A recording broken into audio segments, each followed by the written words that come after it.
तो क्या ब्राह्मणों का टाइम खराब चल रहा है सर?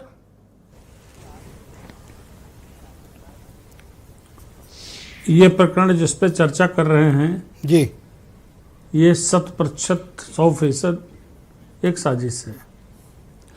तरीका पुराना है लेकिन इसको गलत तरीके से इस्तेमाल किया गया है। एक ज़माना था ब्रजेश जी जब जालिम ठाकुर, सूदखोर बनिया, पापी ब्राह्मण, ये सब एक फिल्म आई थी पोंगा पंडित, टाइटल्स हुआ करती थी जी। लेकिन उस वक्त जो ये जाति अभिमान की बात थी वो उस स्तर की नहीं थी। आज के दौर में ये नितांत अनुचित और बहुत विभत्स प्रयोग है जो समाज को बांटने के लिए है। अब फिर मैं भी एक बात कहूंगा तो आप नाराज हो जाओगे। अगर नाराज ना हो तो कहूं। आप मेरे सीनियर हो, बड़े हो, मैं कैसे नाराज हो सकता हूं? मुझे हक ही नहीं है आपसे नाराज होने का। आप बिंदास कहिए। देखिए, मैं एक बात बार बार कहता हूं, बड़ी पुरानी कहावत है जी, बड़ी पुरानी रवायत है।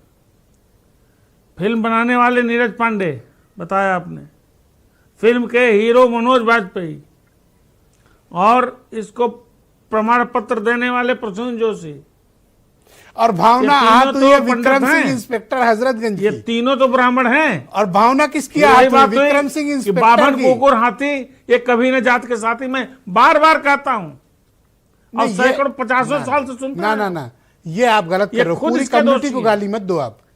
आप पूरी इनके कम्युनिटी को भीतर गाली मत स्वयं दो। का जाति स्वाभिमान नहीं है। आप ये चार कम्युनिटी को पैसे गाली मत कमाने दो। के लिए कुछ भी आपकी- कर सकते हैं। आपकी सब बात जायज है लेकिन कम्युनिटी को गाली मत कम्युनिटी दो। की नहीं दे रहा हूं। आप दे रहे हो।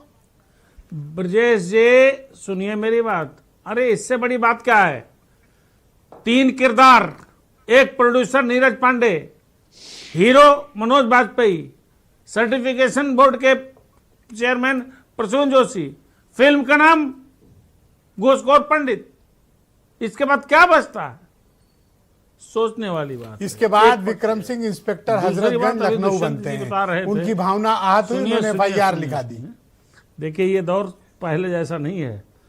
ब्रजेश जी सुनिए, आरक्षण का भय, उसको लेकर के मनोवैज्ञानिक डर, उसके बाद अभी ताजा UGC वाला आपने मामला देखा, फिर उसी में पंडित आ गए घूसखोरी करने। नहीं, प्रियंका जी बता रही थी, क्या प्रियंका होगा? गुप्ता की बाटी जाहिर चोखा सी भी बात आप लोग है। नहीं खा सकते, अगर खाएंगे तो फिर बताना क्या है तो सब जानते हैं। देखिए मैं ब्राह्मण जाति का प्रतिनिधित्व, मैंने ब्राह्मण कुल में जन्म लिया है लेकिन मैं उनका स्पोक्स पर्सन नहीं हूं। पर समाज में उसका कितना व्यापक नकारात्मक प्रभाव पड़ रहा है, ये विभाजन और विध्वंस की स्थिति पैदा हो रही है। मैं इस बात को लेकर चिंतित हूं और मुझे चिंता एक और है बहुत बड़ी, ध्यान रखिएगा, नोट कीजिएगा। अगर हजरतगंज पुलिस, मैं तो शुक्रिया अदा करता हूं उत्तर प्रदेश सरकार का, जिन्होंने कम से कम ब्राह्मणों के स्वाभिमान की थोड़ी सी चिंता की। उन्होंने कहा कि FIR दर्ज करो प्रोड्यूसर और उसको, और शायद पुलिस आपने कहा उनको लेने जाएगी। तो अगर ये पुलिस इन्वेस्टिगेशन के लिए उनको लेने गई और लखनऊ ले खाई तो मुझे तो लगता है जूते पड़ेंगे मनोज बाजपेयी, नीरज पांडे, इन पे और प्रसून जोशी पर जूते पड़ेंगे। अब जातीय स्वाभिमान का दर्जा जो है इतना ऊंचे पहुंच गया है, इसका रिएक्शन ऐसा शार्प हो रहा है। आप तो कहते हैं कि आपकी कम्युनिटी कुत्ता और हाथी से तुलना करते हैं। आप कह रहे हैं कि आपकी जाति बड़ी स्वाभिमानी हो गई। कैसी जाति है आपकी हेमंत जी? भाई मैं फिर एक बार स्पष्ट कर दूं, बड़ा विवाद हुआ था पिछली बार। यह बहुत पुरानी 100 साल पुरानी रवायत है, मेरे बाप दादा के जमाने की है, मैंने बचपन से सुना है। क्या कहावत है हेमंत जी? इसको सुनता आ रहा हूं कि ब्राह्मण कुकुर हाथी, ब्राह्मण कुकुर हाथी यानी ब्राह्मण कुत्ता और हाथी, ये कभी देख लीजिए अपने जात के साथी नहीं होते हैं। ठीक, बिल्कुल नहीं होते हैं। सर्वेश पांडे जी, एक नहीं एक